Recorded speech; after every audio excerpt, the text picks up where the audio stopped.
Hello दोस्तों, welcome back to Hindi वार्ता साहित्य चैनल में आपका स्वागत है। तो आपको पता है, हम आदिकाल से जो प्रीवियस ईयर में जो भी क्वेश्चंस अभी पूछे गए हैं उनके कुछ मोस्ट इंपॉर्टेंट क्वेश्चंस को हम पूरी डिटेल के साथ डिस्कस कर रहे हैं। तो आज हम अगले क्वेश्चनों को डिस्कस करने वाले हैं। तो चलिए जल्दी से वीडियो को शुरू करते हैं। क्वेश्चन है, निम्न में से कौन सा सुमलित नहीं है? तो भरतेश्वर बाहुबली रास, शालिभद्र सूरी का, रेवंत गिरी रास, विजय सेन सूरी का, शालिभद्र रास, जिनदत्त सूरी का। तो ये ऑप्शन गलत है, क्योंकि स्थूलिभद्र रास ये जिनदत्त सूरी का नहीं, जिन धर्म सूरी का आता है। ठीक है, चंदन वाला रास जो है वो आपका आता है आसोगी कवि का। तो ये जो आपका क्वेश्चन है ये एनबीएस पीजीटी एग्जाम में पूछा गया क्वेश्चन है। ठीक है, चलिए आगे चलते हैं। मैं एक बात और बता दूं आपको कि इन क्वेश्चंस को करने से आपका मोस्टली जो है वो 50% हिंदी का जो मतलब सिलेबस है वो कंप्लीट हो जाएगा, क्योंकि मोस्ट इम्पॉर्टेंट क्वेश्चंस हैं और हर बार एग्जाम में ये क्वेश्चंस जो हैं वो पूछे गए हैं। ये देखिए, एनबीएस पीजीटी 2019 में, राजस्थान कॉलेज लेक्चरर में 2014 में।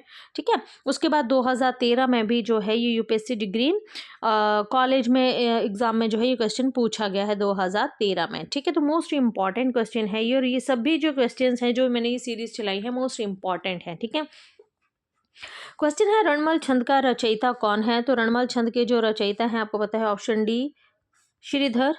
ठीक है, इसकी थोड़ी सी हम व्याख्या देख लेते हैं, क्योंकि ये पूछी जाती है बहुत बार, बहुत इंपॉर्टेंट है, तो इसकी व्याख्या देखनी भी बनती है ना। तो रणमल छंद के रचयिता श्रीधर हैं। ये 70 छंद में लिखित वीर गीत है।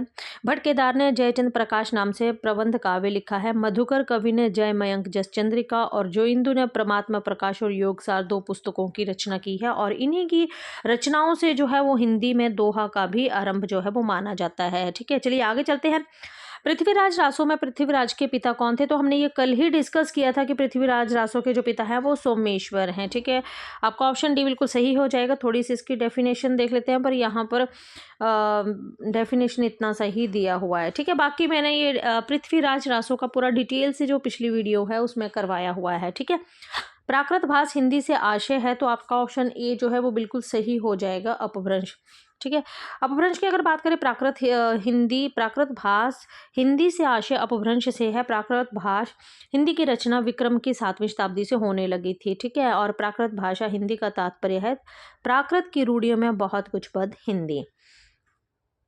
मोस्ट इंपॉर्टेंट क्वेश्चन है आपका ये भी, गोरा बादल की कथा किसके द्वारा रचित है? तो आपका ऑप्शन सी जो है ये बिल्कुल सही हो जाएगा, जटमल के द्वारा। ठीक है, ये भी देख लेते हैं। गोरा बादल की कथा जटमल द्वारा रचित है। दलपत विजय की रचना खुमान रासो 9वीं शताब्दी में लिखी गई थी। नरपति नालाकृत विसल देव रासो 13वीं शताब्दी में। ठीक है, जलहन चंद बरदाई के पुत्र थे। इन्होंने पृथ्वीराज रासो नामक रचनाओं को पूर्ण किया था। तो ये इंपॉर्टेंट है, ज़रूर देखिएगा, ये भी टीजीटी में पूछा गया क्वेश्चन है 2019 में, है ना। चलिए आगे चलते हैं। आगे है, नाथों की संख्या कितनी मानी गई है? तो नाथ आपको पता है 9 है। ठीक है, नाथों की संख्या कितनी है? 9 मानी गई है ना। गौरक्ष सिद्धांत संग्रह में इन नवनाथों का वर्णन भी दिया गया है। तो पहला जो नवनाथ है नागार्जुन जड़मत, ये याद रखिएगा। लास्ट के जलंधर और मलयार्जुन ये याद रखिएगा। ठीक है, पहले 2 और लास्ट के 2 जरूर याद रखिएगा। नागार्जुन जड़ हो गए थे, जलंधर जाके, है ना, अर्जुन से मिले, है ना। ऐसे करके आप कुछ ट्रिक बना सकते हो। सिद्धों में सबसे पुराने कौन है? तो आपको पता है सरहप्पा जो है वो ये सिद्धों में सबसे पुराना है। लुइपा जो है ये प्रथम है। ठीक है, तो याद रखिएगा, है ना, इसमें कन्फ्यूजन बहुत ज़्यादा रहता है। तो याद रखिएगा, सबसे अगर पुराने की बात आती है सरहप्पा आते हैं, अगर प्रथम की बात होती है तो लुइपा आते हैं, है ना। आगे चलते हैं। खुमान रासो के रचयिता कौन है? तो खुमान जो है वो दलपत विजय की रचना है। ऑप्शन बी बिल्कुल सही हो जाएगा, है ना। इनकी ये रचना जो है 9वीं शताब्दी में लिखी गई थी। जगनीक ने प्रमाल रासो लिखा है, जिसे आलाखंड के नाम से भी जाना जाता है, क्योंकि बहुत बार जो है वो जगनीक ना पूछ के आलाखंड को पूछ लिया जाता है। तो याद रखिएगा। नरपति नाला ने विसल देव रासो नामक रचना की तथा चंद्रवरदाई ने पृथ्वीराज रासो लिखा है। निम्न में कौन सी रचना विद्यापति की नहीं है? तो देख के ही पता लग रहा है कि जय मयंक जसचंद्रिका जो है ये विद्यापति की नहीं है, ये मधुकर भट्ट की रचना है। कीर्तिलता कीर्ति पताका विद्यापति। ठीक है, पदावली विद्यापति की रचनाएं हैं। पदावली जो है ये आदिकालीन कवि विद्यापति की प्रसिद्धि का आधार भी रहा है। ठीक है, इसी के आधार पर इनको मैथिल कोकिल भी कहा जाता है। रामचंद्र शुक्ल ने हिंदी का प्रथम कवि किसे माना है? तो ऑप्शन डी बिल्कुल सही हो जाएगा, चंद्रवरदाई को माना है। और इनका पृथ्वीराज रासो जो है इसको प्रथम महाकाव्य भी माना है। जबकि ये पृथ्वीराज रासो को क्या मानते हैं? अप्रामाणिक मानते हैं। उसका बोलते हैं कोई भी प्रमाण हमें आज तक नहीं मिला है, ठीक है। मानते इसे बेशक वो अप्रामाणिक हैं, ठीक है। मानते क्या है इसे? ये मानते इसे ये बेशक अप्रामाणिक हैं, ठीक है, परंतु हिंदी का प्रथम कवि ये मुंज को और अमीर खुसरो को मुंज को और आपके चंद्रवरदाई को मानते हैं। और इनका पृथ्वीराज रासो जो है उसको जो है वो प्रथम कवि मानते हैं, ठीक है। और अगर बात करें कि पृथ्वीराज रासो क्या है, ये एक अपूर्ण ग्रंथ है जिसे चंद्रवरदाई के पुत्र जलहड़ ने पूरा किया था। कयमासवद पृथ्वीराज रासो का महत्वपूर्ण सर्ग है, ठीक है। विसलदेव रासो के रचनाकार कौन है? देखिए कितनी बार ये क्वेश्चन पूछा गया, मतलब ये ग्रंथ जो है वो पूछे ही जाते हैं, ठीक है। ये देखिए 2 3 4 है ना। तो बिसलदेव रासो जो है ये नरपति नाला का है ना। मतलब जब नर का पति जो था वो नाले में गिर गया था तो उसने क्या बजाई थी? विसल बजाई थी, है ना। आगे चलते हैं कि हाँ, ये देखिए यहाँ से ये इंपॉर्टेंट है। चंद्रवरदाई पृथ्वीराज रासो का है, धनपाल का भविष्य कहा है, जयानक का पृथ्वीराज विजय है, ठीक है। तो चलिए थोड़ा सा जल्दी से आगे देख लेते हैं कुछ क्वेश्चंस और। विद्यापति किसके आश्रित कवि थे? मोस्ट इंपॉर्टेंट क्वेश्चन है। शिव सिंह के आश्रित कवि थे ये, है ना। शिव सिंह के आश्रित कवि थे, बहुत इंपॉर्टेंट क्वेश्चन है, जरूर इसको ध्यान में रखिएगा, है ना। पृथ्वीराज रासो के कवि कौन हैं? तो आपको पता है पृथ्वीराज रासो के कवि जो है वो चंद्रवरदाई हैं, है ना।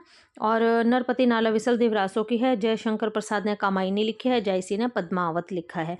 पृथ्वीराज रासो किसके प्रति अनुरक्त था? तो ये जो था ये आपका स्योंगिता के प्रति अनुरक्त था, ठीक है।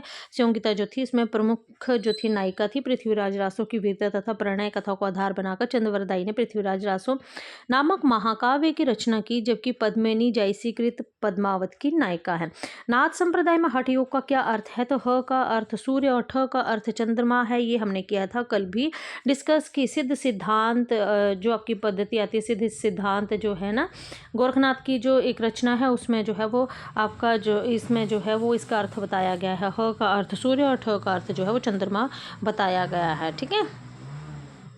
आगे चलते हैं। निम्न में से किसका संबंध सिद्ध साहित्य से नहीं है? तो ऑप्शन डी जो है आपका गोपी चंद्र जी को सही हो जाएंगे। सरहप्पा, शबरप्पा, ठीक है, कुकुरिपा ये हैं, ठीक है। तो शबरप्पा के गुरु थे ये सरहप्पा जो हैं आपके, है ना।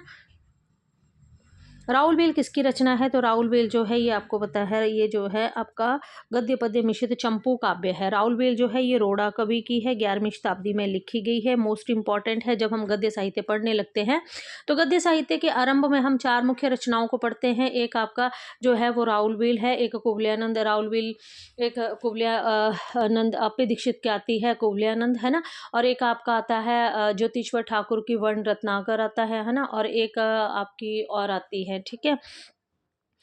तो चलिए आगे चलते हैं। आगे है बस आज हम इतने ही क्वेश्चंस को डिस्कस करने वाले हैं। तो अगली वीडियो में हम अगले क्वेश्चंस को डिस्कस करेंगे। तब तक के लिए धन्यवाद।